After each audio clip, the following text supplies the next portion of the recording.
etc. A categoria de fenômenos psicofisiológicos seria ir contra a natureza e evidência dos mesmos fatos. E estes fatos que o espiritismo não inclui na categoria anímica são os que os metapsiquistas não espiritistas dizem que se podem explicar, mas que não explicam, com suas hipóteses ou teorias chamadas naturais, por oposição à teoria espiritista, que eles supõem sobrenatural, mas que se apresenta a razão científica com mais naturalidade e também com mais verdade.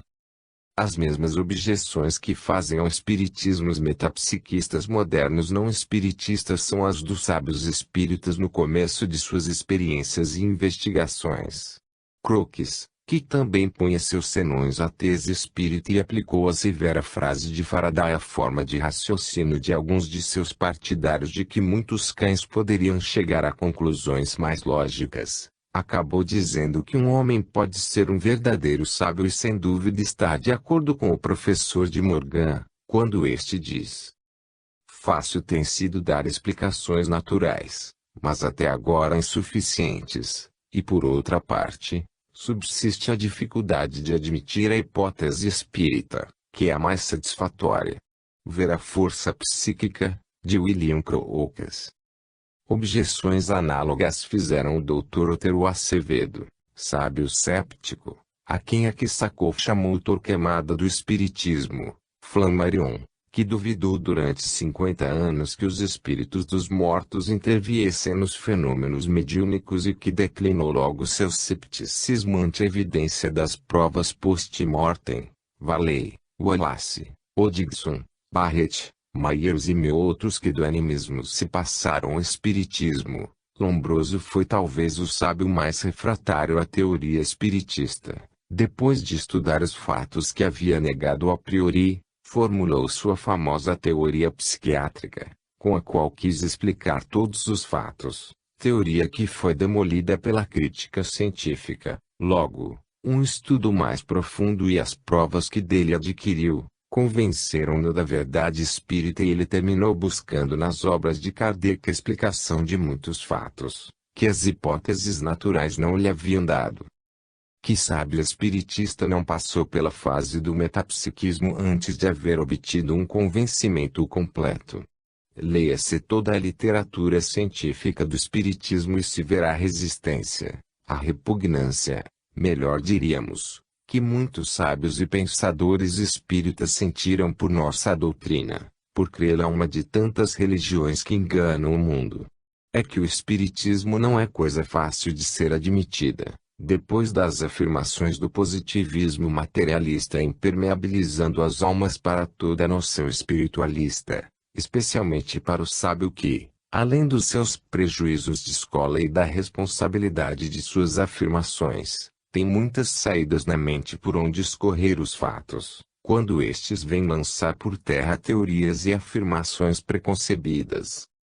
A metapsíquica não constitui uma ciência nova, posto que os fenômenos que estuda são os que o espiritismo vem estudando desde há 3/4 de século e seus métodos de experimentação, ainda que aperfeiçoados com o progresso da ciência e devido em grande parte ao aporte dos sábios espíritas, não têm variado fundamentalmente. O nome de metapsíquica, mas além da psicologia, é igualmente aplicado ao espiritismo, que é um metapsiquismo mais completo e concorde com a variedade dos fatos. O fenômeno espírita está, pois, constituído por uma variedade de fatos e manifestações de origem anímica espírita, vale dizer, de fenômenos supranormais que provam a existência do espírito como entidade distinta do corpo somático e sem intervenção neles de entidades extraterrenas e de outros fenômenos metapsíquicos espíritas, que provam a preexistência e sobrevivência da alma e a intercomunicação entre os espíritos encarnados e desencarnados. A distinção destas duas categorias de fenômenos de idêntica natureza foi estabelecida, até o limite que permitem a ciência e a lógica, por homens experimentados no estudo do fenomenismo espírita, sobre a base dos mesmos fenômenos e o conteúdo das manifestações feitas pelas mesmas entidades, como pelas do mesmo médium, ou do sujeito hipnotizado, que se manifesta subconscientemente, ou pelos que se comunicam por seu intermédio e dão provas, em muitos casos, de sua identidade. Aksakov, sábio russo, demonstrou em sua valiosa obra Animismo e Espiritismo, refutando Hartmann, que o animismo prova o espiritismo, sem o qual este não poderia ser explicado, e isto é muito natural, porquanto, para admitir a persistência do espírito depois da morte, havia que deixar assentado antes, que o espírito pode atuar, em casos supranormais, sem o auxílio do organismo somático, ter percepções sem órgãos sensoriais, realizar fenômenos de telecinesia, ideoplastia, telepatia, etc., sem o qual haveria uma impossibilidade lógica para admitir o fenômeno propriamente espírita. Frank Podimori, inimigo ferrenho que foi do espiritismo, estabeleceu também a distinção entre fenômenos anímicos e espíritas e reconheceu que as faculdades supranormais do espírito encarnado demonstram a existência de outro mundo mais elevado, no qual deverão atuar livremente. Gabriel Delany, em suas obras Evolução Anímica e o Espiritismo perante a Ciência, amplia a demonstração de Aksakov e demonstra, baseado em observações e experiências científicas, a existência do corpo astral, que serve de intermediário ao espírito para atuar sobre a matéria e construir, sobre o seu modelo, o organismo humano. O eminente psiquista, professor Ernesto Bozano, demonstra, baseando-se nos fatos que o espiritismo científico registra, em sua refutação a René Sudre e ao professor Richet, que a metapsíquica, como ciência puramente anímica, é insuficiente para explicar todos os fenômenos e manifestações espíritas e o peso de sua lógica é tão esmagador como a evidência dos fatos que cita.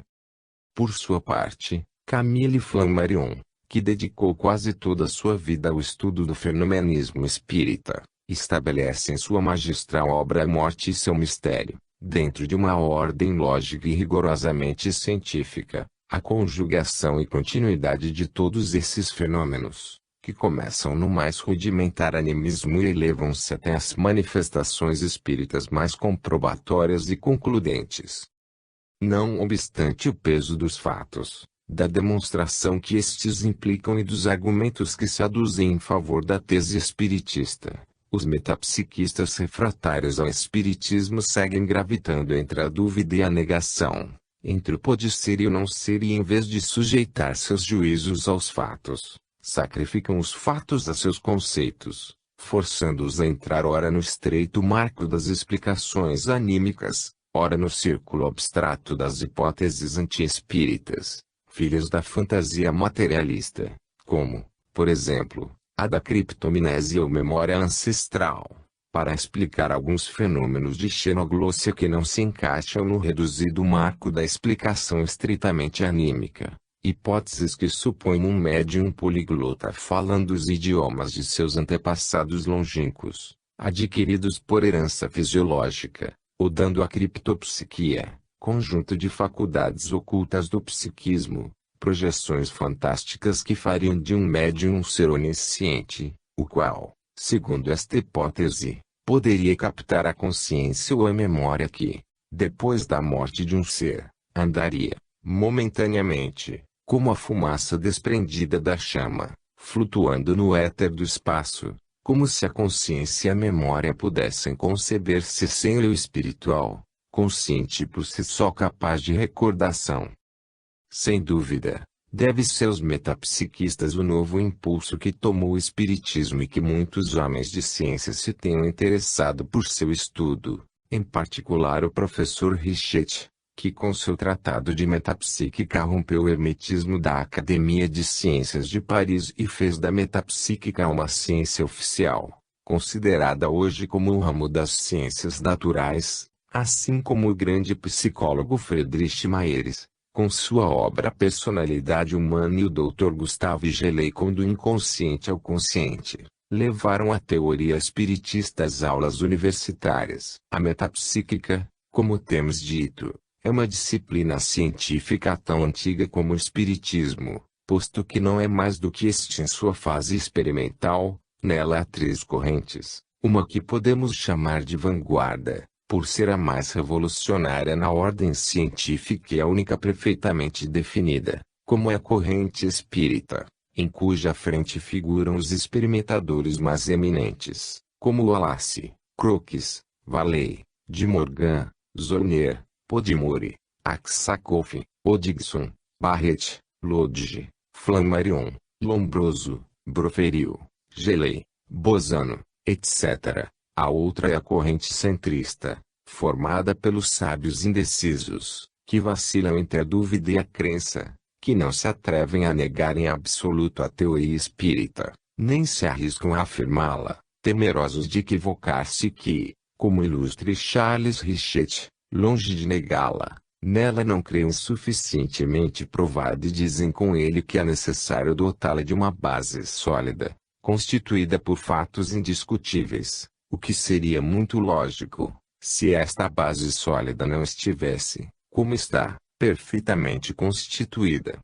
A retaguarda constitui a corrente conservadora, os não alinhados da ciência, que alimentam as ilusões do paralelismo psicofisiológico e sentem nostalgia do materialismo. Aí está, para responder às dúvidas e objeções dos metapsiquistas não espíritas, a incomparável Katia King, frente a frente com seu médium, este mostrando-se simultaneamente com ela, perfeitamente visível, tangível e fotografável, vivendo, acionando, pensando, discorrendo, conversando com ela, animando e revelando, ambas, duas personalidades física e psicologicamente distintas, duas individualidades biológicas inconfundíveis. Aí está Stella de Livermore, manifestando-se durante 5 anos, em 388 sessões, materializando-se e desmaterializando-se à vista de seu esposo e do Dr. Joan F. Grau, como fizera Katia King à vista de William Crookes, beijando aquele, dando-lhe provas de afeto e carinho, falando intimamente com ele, escrevendo com a própria caligrafia que tinha em vida, nas folhas de papel que este lhe dava ante sua vista.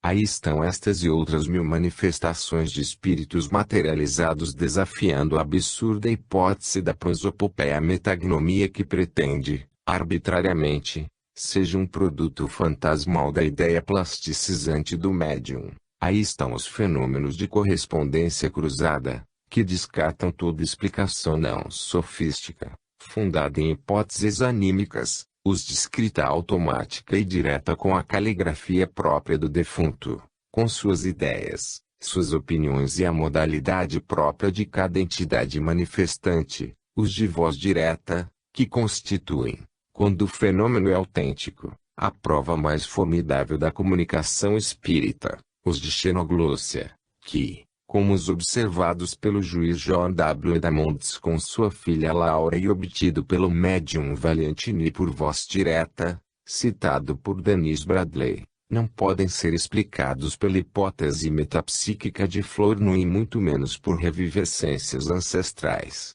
Aí estão, enfim, as provas de identidade, obtidas pela mediunidade falante, que, como as expostas por Ernesto Bosano na obra já mencionada, constituem, com o que expusemos e com o muito que desejamos expor, a base de granito sobre o qual se baseia o Espiritismo.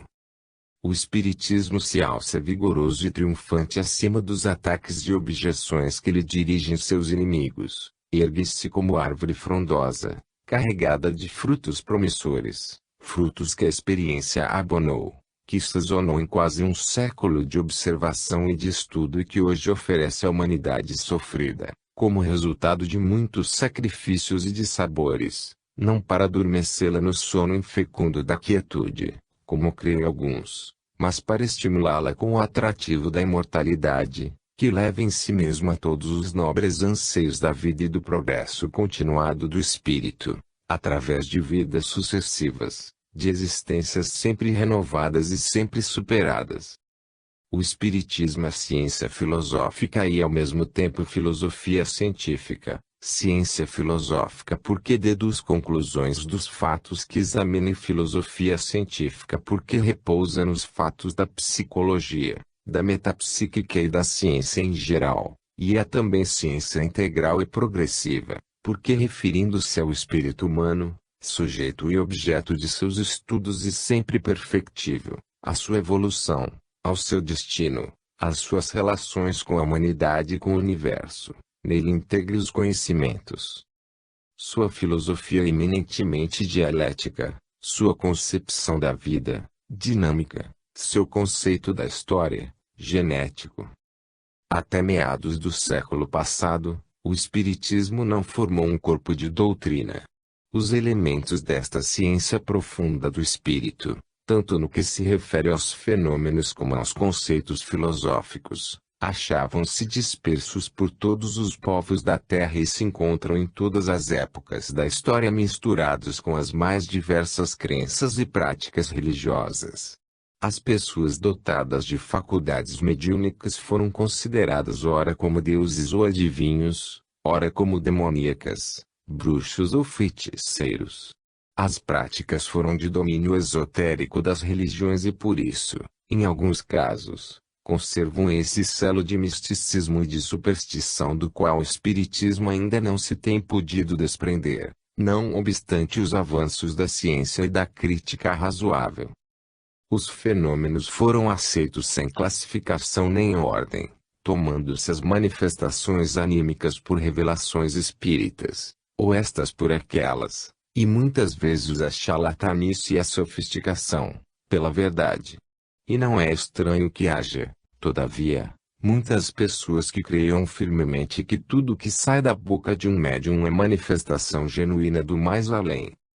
Se isto aconteceu com os fenômenos, que se poderia esperar da teoria? Esta adoeceu e adoece ainda de defeitos análogos, defeitos de interpretação e, portanto, de uniformidade filosófica e ideológica, tudo devido à influência das religiões, ao caráter de revelação providencial, de infalibilidade ou de superioridade que a gente simples ou ignorante atribui às comunicações espíritas e a essa tendência ao sincretismo que tudo quer conciliar, até mesmo os absurdos religiosos maiores, com os fatos e conceitos mais claros e verdadeiros tendência que se nota em quase todos os autores clássicos e não em poucos modernos, que ainda vivem presos à rocha dos prejuízos da velha escolástica. Eis porque o Espiritismo, como filosofia, resulta em uma doutrina heterogênea e em alguns casos contraditória, cujos princípios e preceitos diferem entre si, a tal ponto que originam duas correntes opostas, religiosa e conservadora, outra racionalista e revolucionária, que hoje se manifestam pronunciadamente. Em 1857, Léon Hippolyte Denisard Rivail, Allan Kardec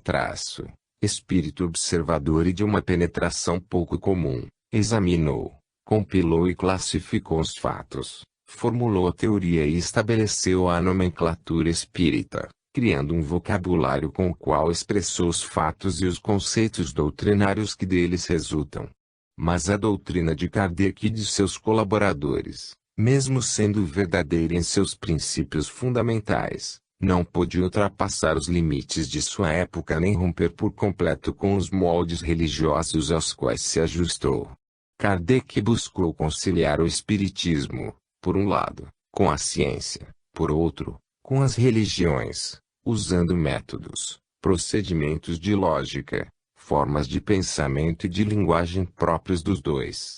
Isto pôde ser conveniente em seu tempo, em que a fé religiosa, a falta de melhor compreensão dos fenômenos espiritistas e do caráter de revelação que se lhes atribuía, desempenhava um papel primordial no ânimo dos adeptos, diferente dos que buscavam a verdade pela experiência e o raciocínio, mesmo sabendo-a possível e demonstrável. Por outra parte, a crença na sobrevivência do espírito ainda não havia sido desalojada da ciência pelo positivismo e pelo materialismo. Hoje, as exigências do espírito científico e filosófico, que abarcam horizontes mais amplos, Não se satisfazem com os expedientes religiosos e morais de São Luís, de Santo Agostinho ou de qualquer outro santo filósofo ou teólogo, nem com versículos, preceitos ou parábolas extraídos da Bíblia. A moderna concepção do Espiritismo veio se elaborando com a experiência dos fatos, não só no terreno da psicologia experimental, no fenomenismo metapsíquico espírita, que lhe serve de base fundamental traço, como também abonando este terreno com a contribuição das demais ciências físicas e naturais e com as reflexões filosóficas que estas sugerem. Em outras palavras, podemos afirmar que o Espiritismo, durante o processo de sua evolução, estava em gestação na consciência e na mente dos homens que o levariam a uma nova concepção científica e filosófica. Estava formando a nova dialética espiritualista ajustada aos fatos da psicologia moderna e da concepção espírita dinamogenética da vida e da história. Novos tempos, novos homens, novas concepções do universo, novas ideologias e novas formas das ideias. O sinal do evidente progresso do Espiritismo na atualidade é a sua grandiosa concepção dialética, cujos elementos fundamentais expomos nesta obra, bem como enriquecimentos de sua terminologia, que sofreu uma sensível renovação e foi aumentada consideravelmente com neologismos apropriados, necessários para a compreensão e devida classificação dos fatos, das ideias e conceitos. Não há ciência nem filosofia que, no curso de sua evolução, não sofra modificações, não mude em algum de seus conceitos e nos limites do conhecimento, à medida que este se faz mais extensivo, mais claro, mais compreensível, mais ajustado à verdade essencial que encarnam os fatos ou fenômenos estudados. A concepção dialética e sua lógica científica põe de manifesto a renovação e avanço do Espiritismo, despojando de todo elemento alheio ao seu conteúdo científico e filosófico e reafirmando um dos mais formosos princípios de sua doutrina, o Espiritismo, marchando de acordo com os progressos da ciência, nada tem a temer. Capítulo 2. Espiritismo dialético. O espiritismo dialético é a concepção científica, dinamogenética da evolução, que explica as coisas, seres e fenômenos do universo, em seu movimento causal e dinâmico e em suas necessárias contradições, sucedendo-se e transformando-se, lenta e gradualmente ou por mutações bruscas, em virtude de uma lei natural, seletiva e finalista, sob a ação psicodinâmica do espírito, em suas diversas formas e manifestações. Não é, como poderia supor o leitor, uma inovação sistemática, fundamental, da filosofia espírita. É a mesma doutrina, pelo que respeita a seus princípios fundamentais, tratada dialeticamente à luz da ciência moderna e em concordância com os fenômenos da natureza e da vida e, muito especialmente, com os da psicologia e da história. A dialética espírita é um método discursivo, aplicado às coisas no processo indefinido de seu desenvolvimento ou, melhor dito, induzido deste processo indefinido. É uma lógica superior, para elevar-se à concepção dinamogenética da vida em todas as ordens e manifestações, indo do simples ao complexo, do particular ao geral e dos termos opostos à sua síntese, a fim de estabelecer a lei ou o princípio que rege cada ordem de coisas e o que é essencial em todas e em cada uma delas. Elevar-se da realidade sensível à verdade inteligível é o objeto da verdadeira dialética. É a viagem, segundo o dizer de Platão, que nos eleva à região luminosa das verdades superiores, viagem que empreendeu Heráclito, pela primeira vez na história da filosofia, afirmando que nada é, que tudo chega a ser na corrente incessante da vida.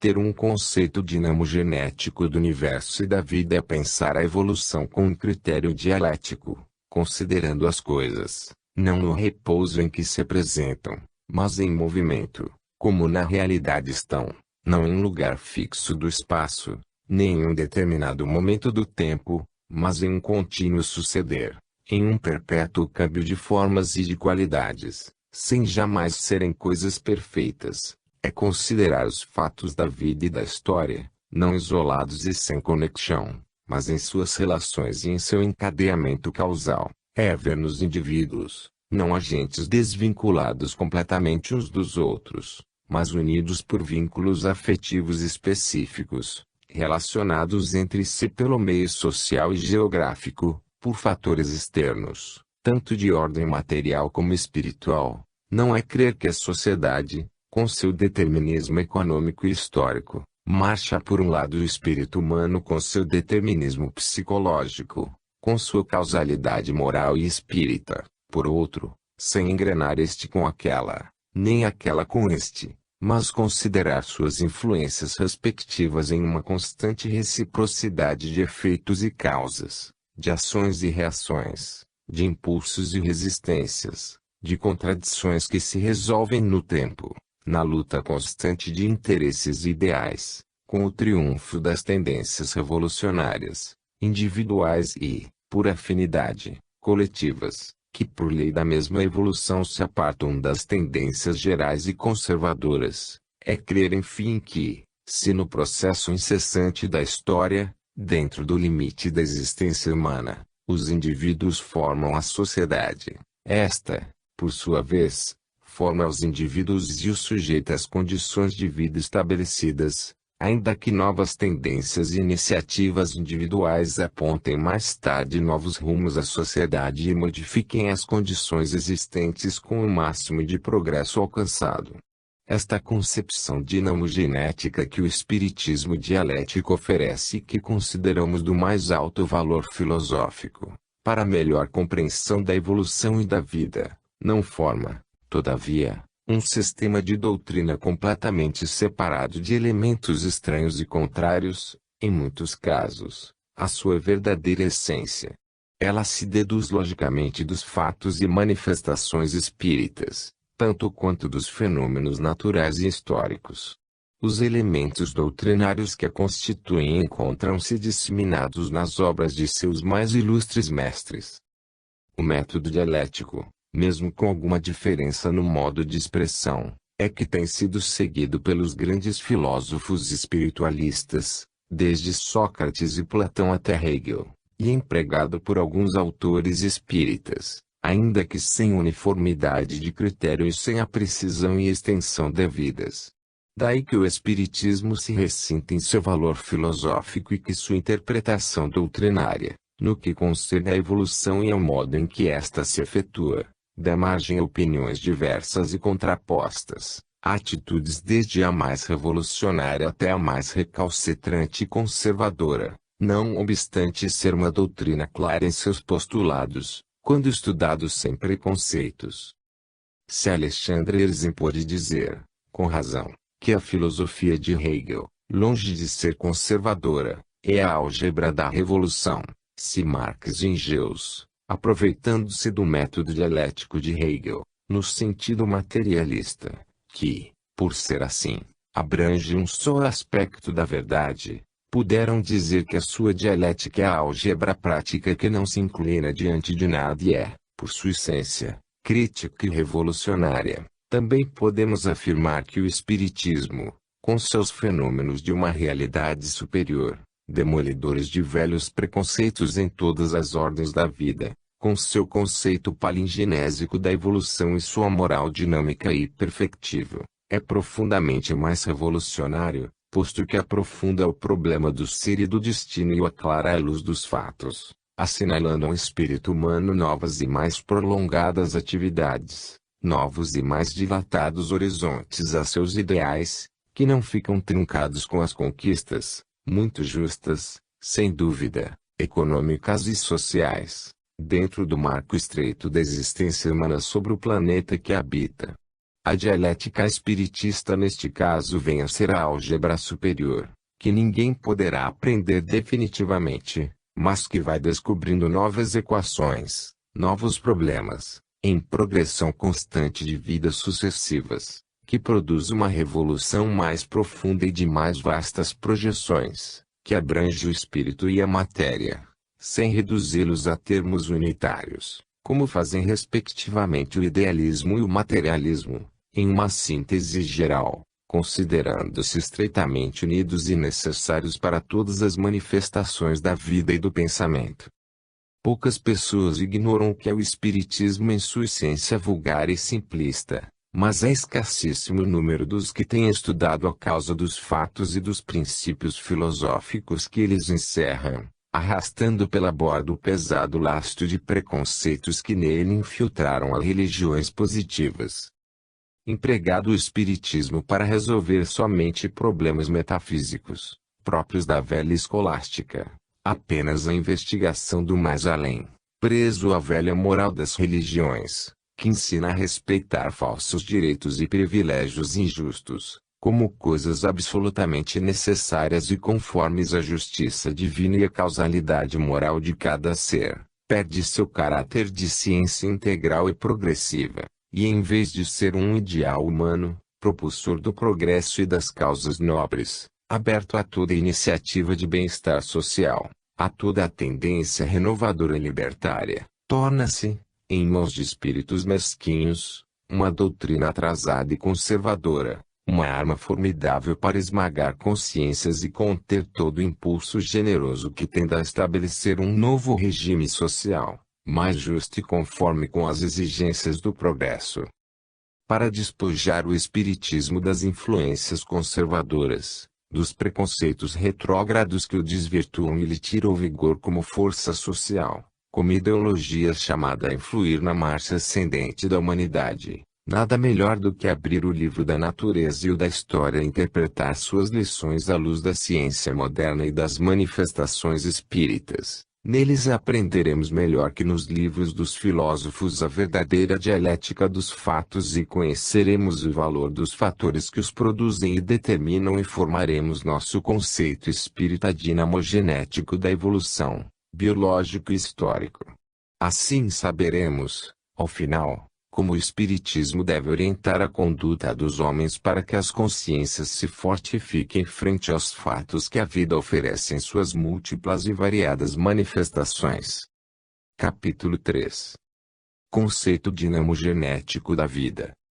De onde quer que dirijamos a visão e apliquemos as coisas, esse critério de verdade superior que o espiritismo dialético nos dá, concebemo-las movendo-se constantemente, sucedendo-se em suas formas e movimentos, dentro de suas respectivas ordens e leis, e modificando-se não apenas morfologicamente, mas também quantitativa e qualitativamente, isto é, além de mudar no espaço e no tempo, mudam também na forma, na quantidade e na qualidade.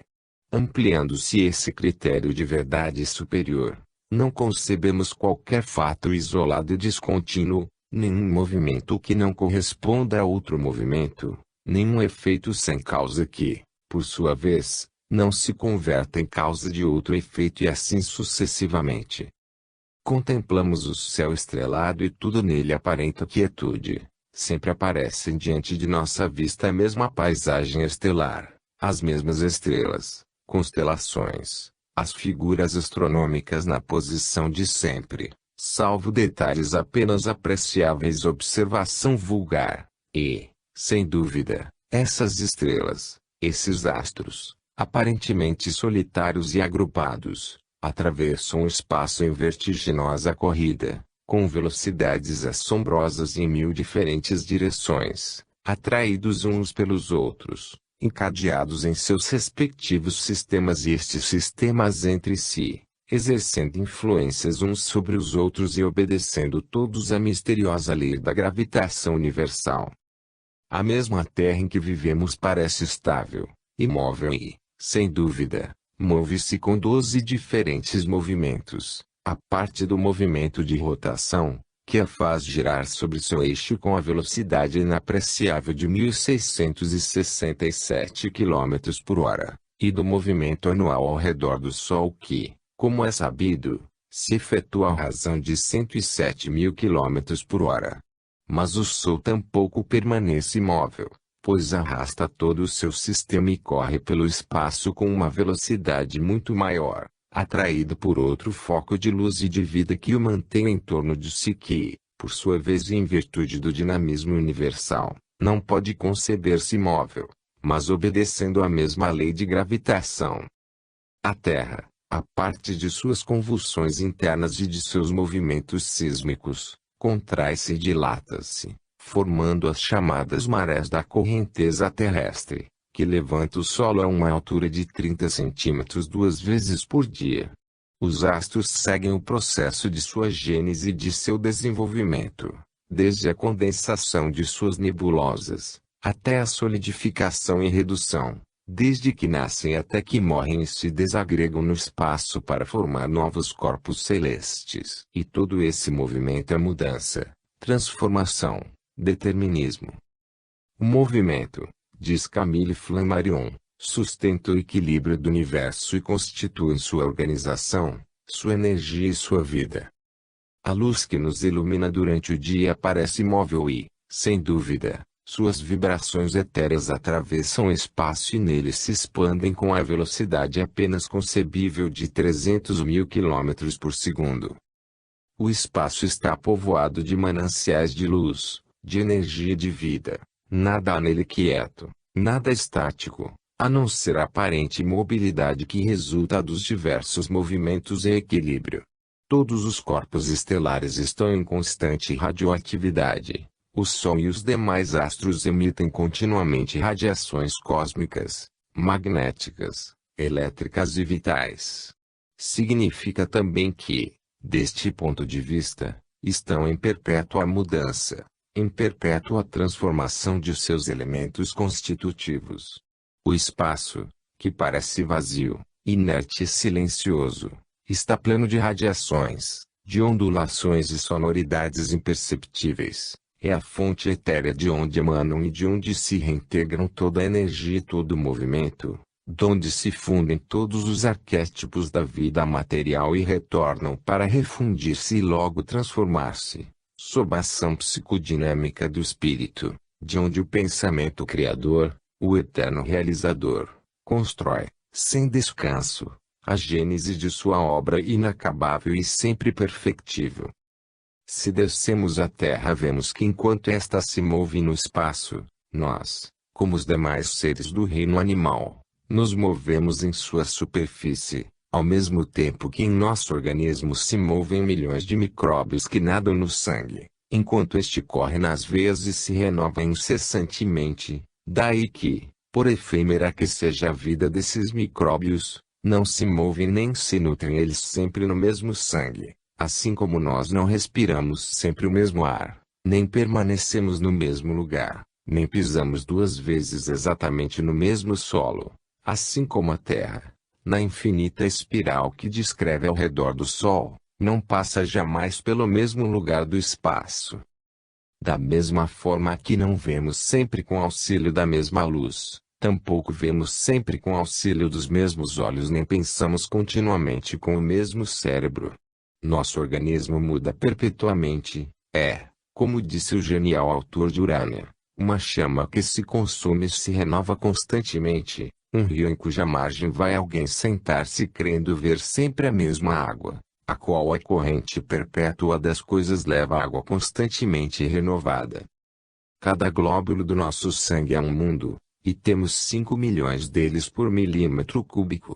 Em nossas artérias, como em nossas veias, em nossa carne, como em nosso cérebro, tudo circula, tudo anda, sucessivamente, sem trégua nem descanso, precipitando-se em um torvelinho vital tão rápido, proporcionalmente, como nos corpos celestes. Nosso cérebro, nosso crânio, nossos olhos, nervos e nossa carne, renovam-se molécula por molécula, constantemente com tal rapidez que o corpo humano fica reconstituído por completo ao cabo de uns quantos meses. Mas não é somente o corpo humano onde se opera esta mudança incessante de matéria, como também nos demais corpos, animais, vegetais e minerais. Os átomos e as moléculas viajam permanentemente de um corpo a outro, de um reino a outro, como diz a estrofe. A molécula de ferro que hoje colore a face da mulher amada pode ser a que gravita, em uma hora, no cutelo mortal do verdugo, e o átomo de oxigênio que brilha na vista sutil do homem sábio. Talvez beije a doce florzinha, ou respire a manhã em nosso lábio.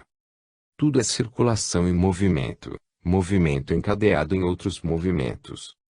Mesmo o átomo, considerado à luz da ciência moderna, não é uma coisa inerte, mas um centro de energia condensada, um pequeno dinamismo composto de eletricidade positiva nos prótons que formam o núcleo e negativa nos elétrons que giram em seu redor, embora estas partículas energéticas se desvaneçam no éter, sob a ação de forças cósmicas ainda desconhecidas. A matéria, disse William Crookes, não é mais do que um modo de movimento. Toda a matéria voltará a passar pelo estado etéreo de onde procede. Se do aspecto físico do mundo passamos ao aspecto biológico, vemos igualmente que a vida é uma torrente contínua de formas cambiantes, que se modificam, renovam, metamorfoseam, se transformam e sucedem incessantemente, encadeando-se umas em outras, escalonando-se, relacionando-se entre si, da mesma forma que nos reinos e nas espécies, nas raças e nas famílias, bem como nos indivíduos. As plantas nascem, crescem, florescem e frutificam e nos brotos deixam a semente renovadora de uma vida mais fecunda, mudam com o curso das estações e com o transcurso dos anos. Sua vitalidade está sujeita ao processo de crescimento e redução, manifesta-se primeiro débil, depois estuante, vigorosa, exuberante, decresce logo e desaparece, debilitada, pela mesma lei de evolução.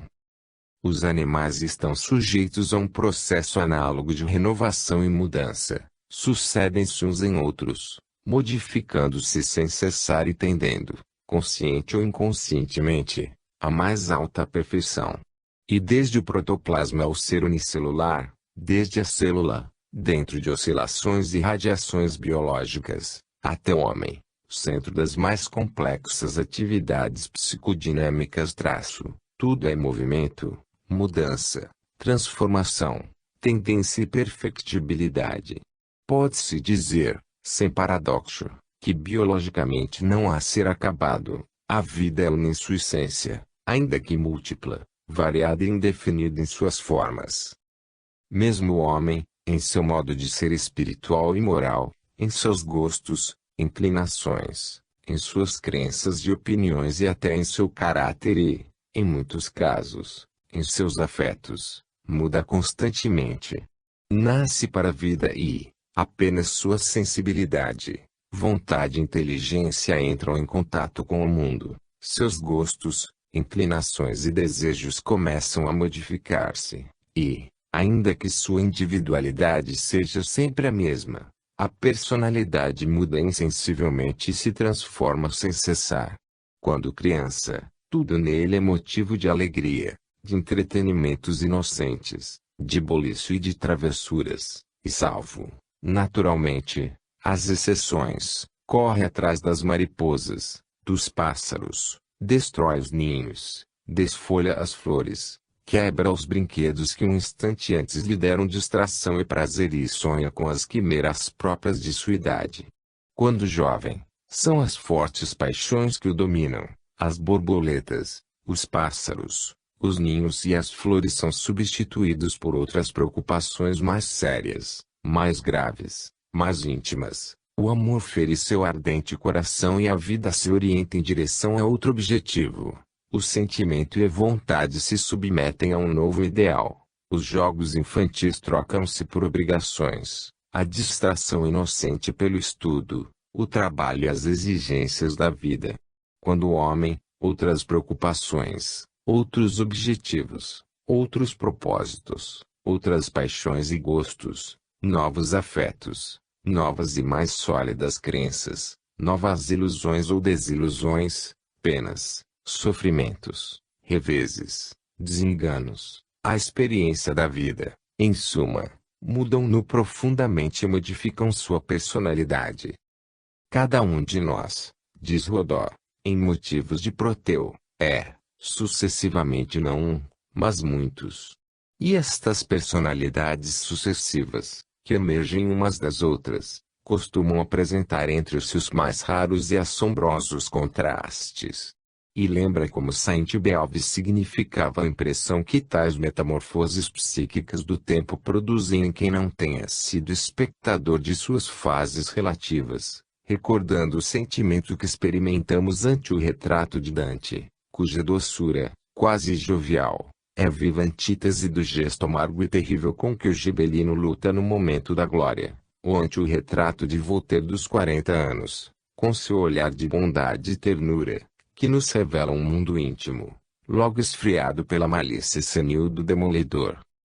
Victor Hugo apresenta-nos um exemplo mais vivo, todavia, destas metamorfoses psíquicas, moldado em um ambiente de urbanidade e de adulação à nobreza, compôs odes realistas. Porém, mais tarde, o jovem romântico e aristocrata converteu-se em pensador profundo, em demolidor incansável e trocou o incensário da adulação pelo látego fustigador de príncipes, imperadores e reis. Seu nome esqueceu o trono e a púrpura para inspirar-se na miséria e nas ânsias do povo. Teve também no amor sua pequena versatilidade, essa debilidade do coração que chama vulgo aquilo que nem sempre é capaz de compreender. E que diremos de Tolstói, de Gorky e de mil outros grandes homens, cujas vidas sofreram mudanças profundas até apresentarem os maiores contrastes entre a personalidade da juventude e a da velhice.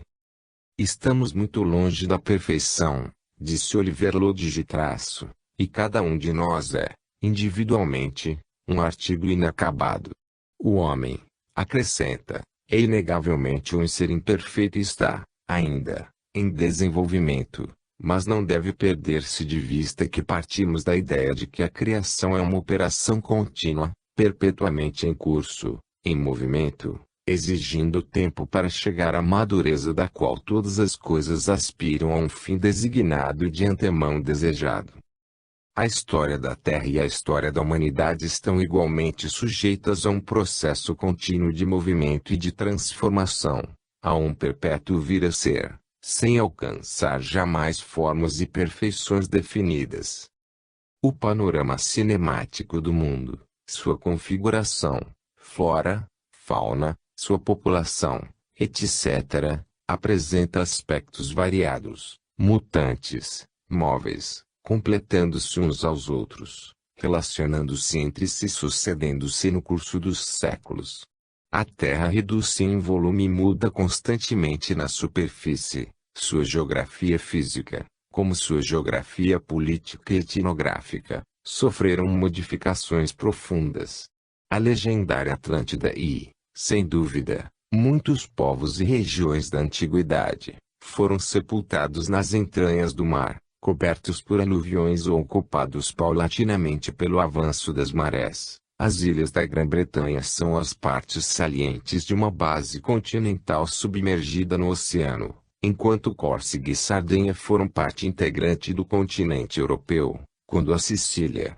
Itália e parte da África ainda não haviam brotado das entranhas do mar. Mesmo no centro da Europa existiram bacias lacustres, grandes lagos, em cujo seio se acumularam espessos sedimentos e se encontram ainda hoje fragmentos de obras humanas, instrumentos de pedra da época em que ainda vivia o mamute. A Paris esplendorosa de nossos dias levanta-se no lugar onde faz milhões de séculos, na época terciária, se agitavam as águas de um mar Mediterrâneo muito diferente do atual.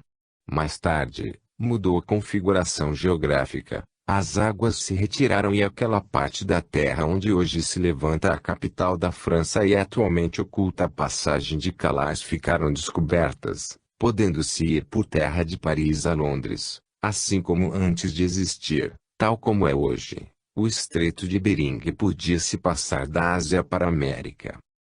Por outra parte, é sabido que a Terra, em virtude de um de seus movimentos, que se efetua circularmente a cada período de 25.765 anos e faz inclinar seu eixo sobre um raio de 22 a 24 graus em torno do polo da elíptica, vai descobrindo lentamente parte das terras ocultas pelas águas e pelos gelos polares e cobrindo outras, com o que não apenas modifica incessantemente a configuração geográfica, como faz que variem as condições de clima, de vida e habitabilidade em determinados pontos do globo, e também que mude, ainda que imperceptivelmente, o panorama do céu.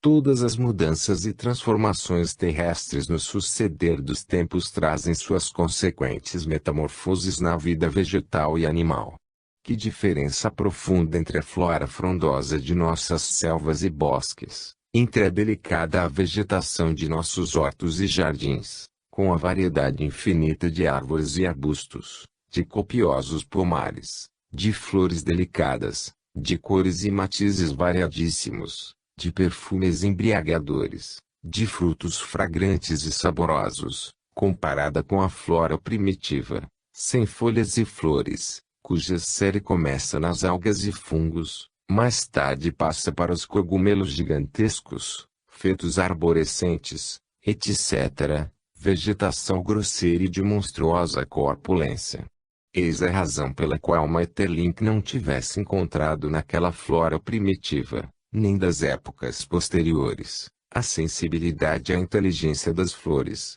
que proclamou em suas obras com tanta beleza, nem houvesse encontrado nelas o sumo melífero indispensável para a vida das abelhas. Depois, a vegetação foi mudando pouco a pouco, as formas se fizeram cada vez mais delicadas, mais elegantes e mais puras, apareceram novas variedades de espécies e famílias. Os bosques se cobriram de folhagem verde, os prados de erva florida, e a terra, até então sem beleza e sem poesia, transformou-se em um delicioso jardim, pródigo e fecundo, cheio de sonoridades, de doces harmonias, rodeado de uma atmosfera embalsamada pelo suave perfume das flores. E que diremos da fauna? Onde ficaram esses cefalópodes amonitas, cujas conchas fósseis marcam uma baliza no desenvolvimento da vida orgânica? Onde está o Archaeopteryx, essa ave monstruosa com cauda de lagarto e dentes nas mandíbulas? Onde ficaram o dinossauro, o ictiosauro, o plesiosauro e o pterodactylus voador, monstros gigantescos que associavam os caracteres da ave e do réptil? Onde estão o mamute, o dinotério e o mastodonte, parentes maiores do elefante, o megatério, habitante dos pampas de Buenos Aires, e o milodonte que se estendeu até os confins da Patagônia? Todas essas formas vegetais e animais e milhares de outras já fossilizadas, conhecidas ou desconhecidas, antes de chegar ao que foram, sofreram profundas metamorfoses e desapareceram quando as condições do meio natural e a falta de vitalidade específica tornaram sua existência impossível. E o mesmo acontecerá com as formas atuais, sujeitas a mudanças contínuas e chamadas a desaparecer quando as condições do planeta lhes sejam desfavoráveis. Mas a descontinuidade morfológica não implica descontinuidade psíquica, como demonstraremos oportunamente. A humanidade sofreu a mesma evolução ascendente, o mesmo ou análogo processo de metamorfose que as demais espécies, está sujeita, como elas, à mesma lei dinamogenética, e assim como a vida da Terra se encadeia à vida do universo, a vida do vegetal à do mineral, a do animal à do vegetal e cada um dos reinos e espécies entre si. Do mesmo modo a vida do homem se encadeia à vida animal da qual é o expoente mais perfeito e, por ela, a vida universal. O homem não apareceu sobre a terra como uma manifestação esporádica da vida, em determinada hora e lugar, desvinculado das demais espécies. Não é protótipo de uma criação especial, definida, mas manifestação superior, gradual e perfectível da mesma vida psíquica que anima os demais seres que, embora morfologicamente diferentes e gradualmente inferiores, são iguais, porque a vida, ainda que multiforme, é essencialmente una. E ainda, pelo que diz respeito às formas, tampouco estas são absolutamente desiguais, pois apresentam analogias mais ou menos estreitas, segundo o parentesco e as aproximações específicas. Os reinos também guardam relação entre si, vínculos que os unem até o ponto de não ser possível estabelecer o limite definido que os separa. O reino mineral vive sua vida de crescimento e de preparação para o mundo orgânico, com o qual se acha confundido. A matéria inorgânica está ligada pelo éter à vida, e a vida é psiquismo, ou manifestação de psiquismo. A matéria, a vida e o pensamento estão unidos entre si por laços íntimos que a moderna biologia começa a entrever. Entre o reino vegetal e o reino animal não é possível estabelecer demarcações, já que, em muitos casos, se interpenetram. Os zoófitos, pólipos, espongiários, anêmonas e madréporas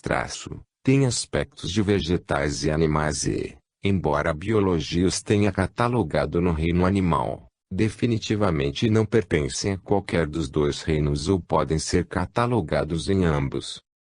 O exposto não significa afirmar que a vida se tenha manifestado evoluindo por sucessão direta de reinos e de espécies derivados uns dos outros, já que a vida se manifesta, como dissemos, de tal modo compenetrada e entrosada, que não é possível estabelecer, entre os reinos, espécies ou raças, demarcações precisas. Não se trata de uma continuidade sucessiva de formas viventes em linha reta, escalonadas entre si de um modo absoluto no tempo. Os reinos, gêneros, espécies, raças, famílias e tipos apareceram simultaneamente, ainda que predominando uns sobre os outros, em cada período da vida planetária, em virtude das influências do meio e do poder psicodinâmico de adaptação e seleção. A coexistência de formas, tanto animais como vegetais e destas entre si. Na grande árvore genealógica há, como disse Haeckel, galhos e ramos, que nascem e se desenvolvem simultaneamente, e cada qual tem, com o tempo, ramificações que coexistem em seu desenvolvimento e, embora da mesma origem, tomam formas, aspectos e caracteres muito diferentes, às vezes opostos. Enquanto uns evolucionam e se aperfeiçoam, outros evoluem e desaparecem, sem que isto signifique descontinuidade, já que os diversos ramos da vida pertencem a um mesmo tronco e uns vivem às expensas de outros ou se entrecruzam na eterna miscigenação que os fecunda, vigora e renova incessantemente, elevando-os para maior beleza e perfeição. A substância, viva, aponta Leon Denis, é um proteu que reveste mil formas inesperadas. Todos os seres estão unidos uns aos outros e se influem reciprocamente. O universo inteiro está submetido à lei da solidariedade. A grande lei de unidade e continuidade, diz por sua parte Flammarion, revela-se não somente na forma plástica dos seres, como também na força que os anima, desde o modesto vegetal ao homem superior. Aristóteles, adiantando-se à sua época, também concebeu a continuidade da vida, não somente no encadeamento das formas, como em seus caracteres psicológicos e morais. A passagem dos seres inanimados aos animados, disse, verifica-se pouco a pouco. A continuidade das gradações encobre os limites que separam estas duas classes de seres sem que vejamos o ponto que as divide. Encontram-se na maior parte dos animais indícios dessas afeições da alma que se mostram no homem de uma forma pronunciada. Distingue-se neles um caráter dócil e indomável, a doçura, a generosidade, a ferocidade, a beleza, a timidez, a confiança, a cólera, a malícia. Em alguns pode até observar-se algo parecido com a prudência reflexiva do homem. Pelas razões expostas, não é possível considerar o homem como espécie completamente desvinculada dos demais animais e pode-se assegurar, à luz da paleontologia, da anatomia e da psicologia comparadas, dos dados da biologia moderna e da psicologia experimental, que o homem deriva de formas muito inferiores, que não foi sempre o que aí que se encontrasse hoje frente aos seus remotos predecessores. Não se conheceria ou custaria muito a reconhecer-se. O homem, se não provém do símio, é um ramo do mesmo tronco. Segundo a teoria darwiniana, que, entre parênteses, não consiste em afirmar, como muitos creem, que o homem deriva diretamente do macaco, as diversas espécies animais e de plantas guardam estreito parentesco entre si e têm se desenvolvido umas de outras, de acordo com a lei geral de evolução.